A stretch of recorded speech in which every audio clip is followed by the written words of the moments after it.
Very good morning. Welcome back to video number 3 of this subject, electrical power generation and economics. In this video number 3 we are going to study about types of power plants. Earlier we have seen hydroelectric power plants in this subject, and before this we have finished with thermal power plants in detail.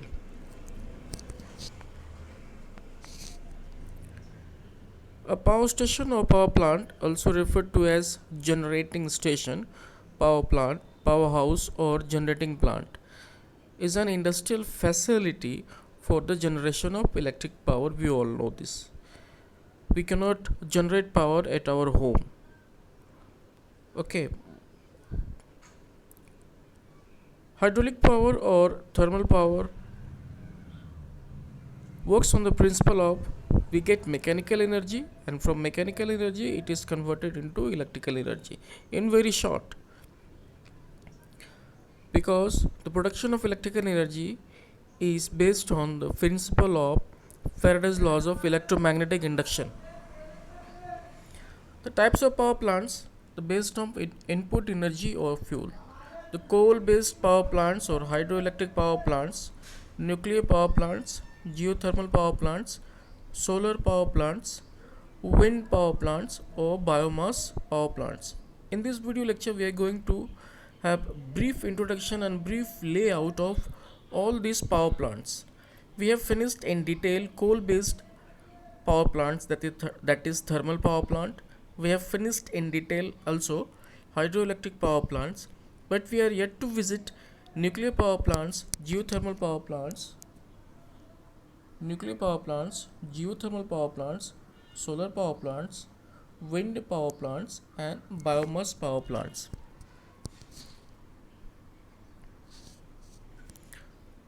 Coal-based thermal power plant, the heat produced by burning fossil fuel materials, that is your coal, boils water and transform into steam, that is as simple as it is. The steam is then piped or pipelined to a turbine. The impulses of turbine moves the turbine. Finally, steam is condensed and moved into the boiler to repeat the cycle. We have seen these all in detail in my previous video lecture. Rotation of the turbine rotates the generator, which is mounted on the same shaft. The turbine and the generator are mounted on the same shaft, and the mechanical output of the turbine is input to the generator, which works on the principle of Faraday's laws of electromagnetic induction to produce electricity. This is a very simple diagram showing you how coal based power plant is actually working. You see, at point D, coal is used for the boiler. It is used to generate heat. From point F you can see water is coming. That water is used to make into steam. That superheated steam is given to point B, that is your turbine. That turbine is coupled to generator point A on the same shaft, and hence on the working principle of Faraday's laws of electromagnetic induction, EMF is induced. Hydroelectric power plant. The hydroelectric power plants are stations where energy is produced by the force of falling water. A water is stored in reservoir. In reservoir there is a high potential energy. When this high potential energy is channelized to a lower ground, it converted to the kinetic energy, and that kinetic energy falls on the blades of prime mover. Here again it is turbine. That turbine is having same shaft mounted generator. That generator is also working on the principle of Faraday's laws of electromagnetic induction. The water moves a turbine connected to a generator that collects energy that water creates. This is a very simple diagram showing you this reservoir is having water. This is channelized water. This is the difference in the reservoir water and the ground level. Higher is the level of H, greater will be potential energy of the water, and greater is the potential energy of water, greater will be kinetic energy, and greater will be kinetic energy, greater mechanical output from the turbine will get, and that mechanical output will be input to the generator.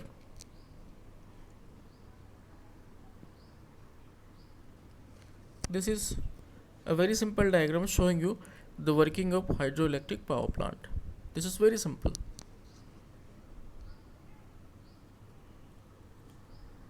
This is water head pond. This is your intake. See the difference of the water head and the ground head water. In my earlier slide, as I told you, greater will be potential energy. As greater will be your height, greater will be potential energy. If potential energy is greater, kinetic energy you will get greater.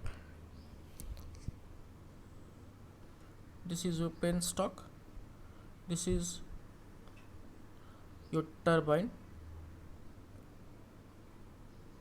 This is draft tube which is installed here just to make the velocity larger just before it is entering here.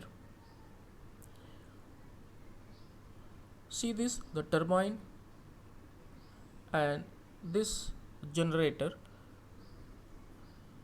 same axial shaft. When this input mechanical power is given to this, rotation is given to this works on the principle of Faraday's laws of electromagnetic induction, and hence EMF is induced.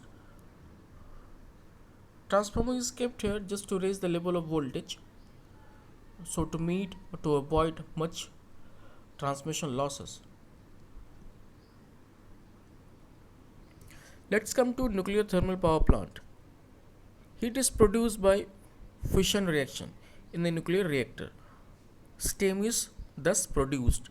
The pressurized steam is channelized, usually fed to a multi-stage heat turbine. You can see in the diagram, very simple diagram I have taken here.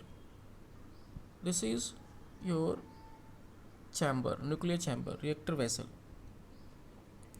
where controlling rods are there. Just controlling rods are kept to control the fission reaction, otherwise it will explode, or at least it will become a fatal to nearby people working for the nuclear power plant.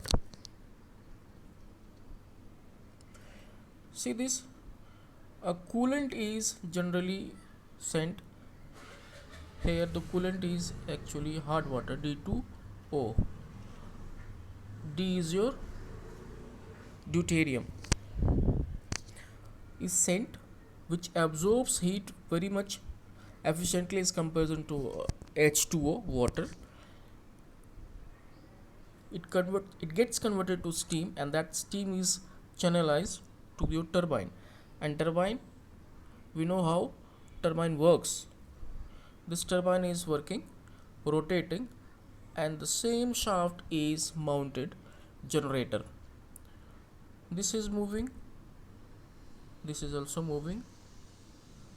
Hence, on the principle of Faraday's laws of electromagnetic induction, the EMF is induced. The EMF is induced and the whole city is lighted. You can see this.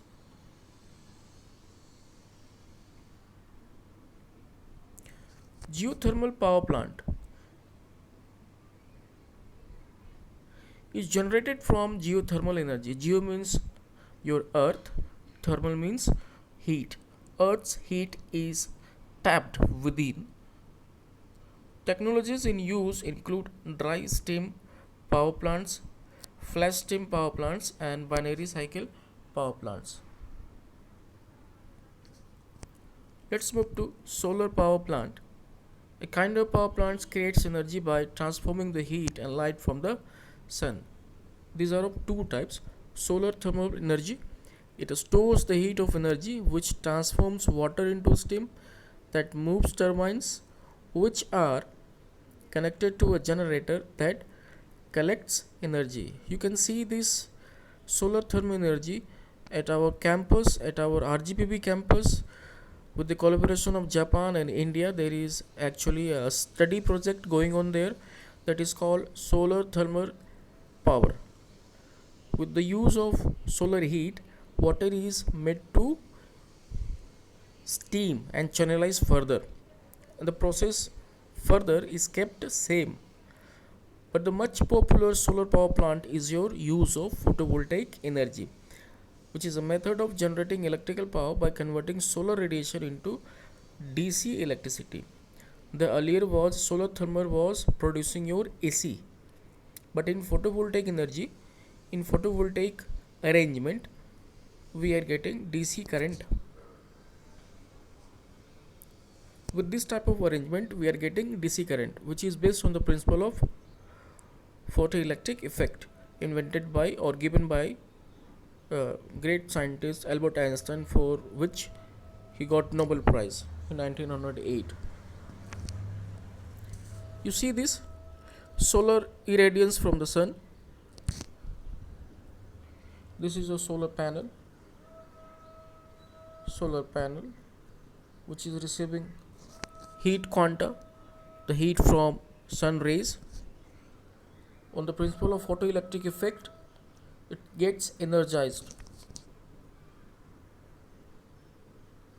This is a charge controller.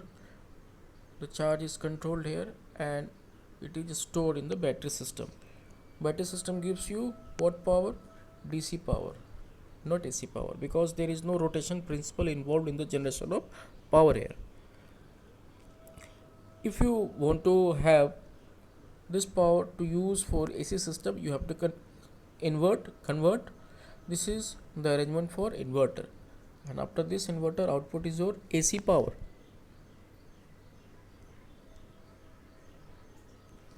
Wind power plant. Wind stations are ones that transform wind energy available around the atmosphere into another useful kind of energy. This is another renewable energy sources. A wind farm consists of almost 100 of wind turbines connected to electric power transmission network, like this and like this also.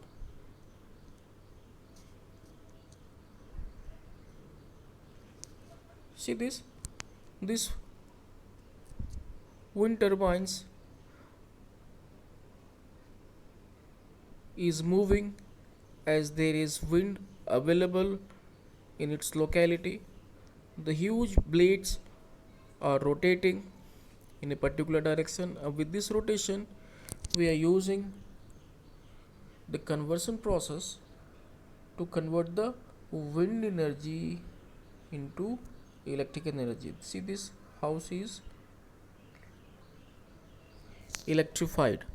We are using the electricity coming from the conversion of wind energy into electrical energy.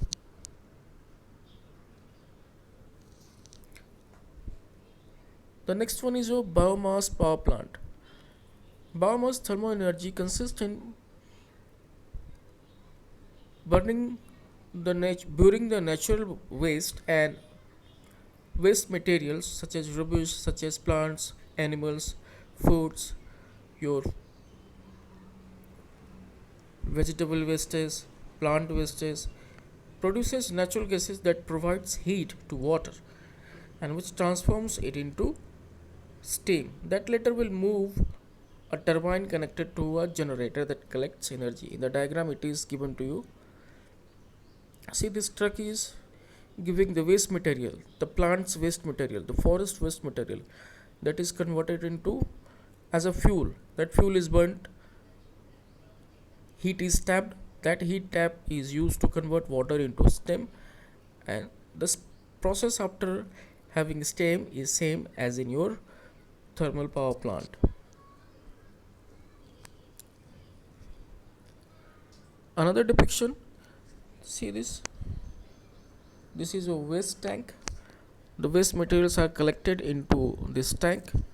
After a few days or after a particular duration, methane gas is developed, as we all know.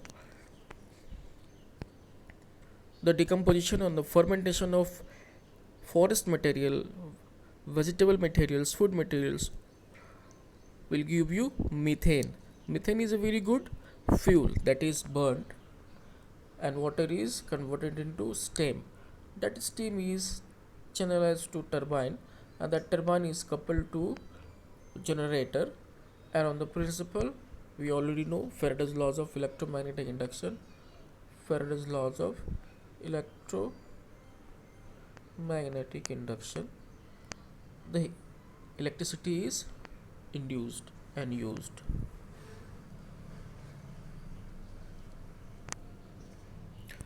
Let us move towards the last topic of this video, which is hydrograph. Hydrograph shows how a drainage basin responds to a period of rainfall, useful in planning for flood situations and times of drought, as it shows the discharge, that is the amount of water reaching channel via surface runoff, thorough flow and base flow that originated as precipitation. The y-axis gives you showing you rainfall in millimeter and the x-axis show you the time. This is your the measurement of rainfall. Obviously this bar showing you peak rainfall. This one is the shortest one. This one is the peak rainfall. A graph is plotted from rainfall as with respect to time.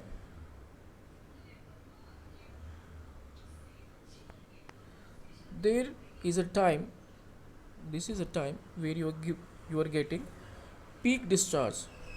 Peak discharge from where? Peak discharge from water body, from river, from canal. This is the graph showing you rising limb. The river is about to become overflow. After the river has reached peak discharge, this is your falling limb.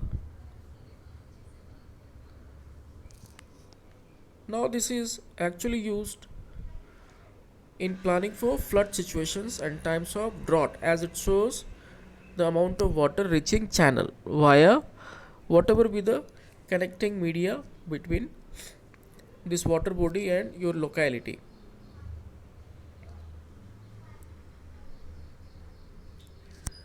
This is the reference I have used for the diagrams. This is all about in this video lecture. I'll be coming with more videos in this subject. Till then, thank you so much.